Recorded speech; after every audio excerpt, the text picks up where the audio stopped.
Hi, I'm Paddy Rodgers. I'm this year's Commodore at the CMA, and I'm the CEO of Euronav, with the largest publicly listed crude oil tanker company in the world. Well, I think most of the analysts are being guided by asset pricing and by the stock market.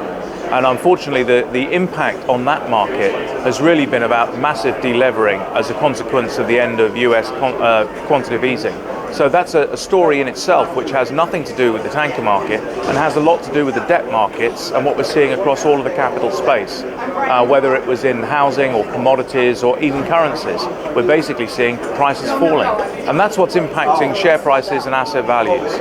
I think the tanker market itself looks robust.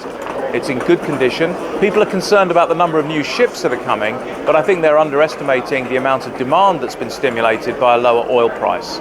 You know, the IEA is predicting 1.2 million barrels a year of additional demand growth in 2016, but they're also predicting a 1.7 million barrel a day growth in the call on OPEC. So not only is there growth in demand for oil, which is heavily levered towards shipping, but there's also a growth in demand for shipping separate from the growth in demand. So I believe this is a year in which we can manage the order book, but the important thing is the owners have to show confidence, have to be ready to face the market and to make sure that they get good value for their services. If tanker owners in particular can connect their earnings to the yield on the stock through a strong dividend, then it's only a question of time before that gets respected.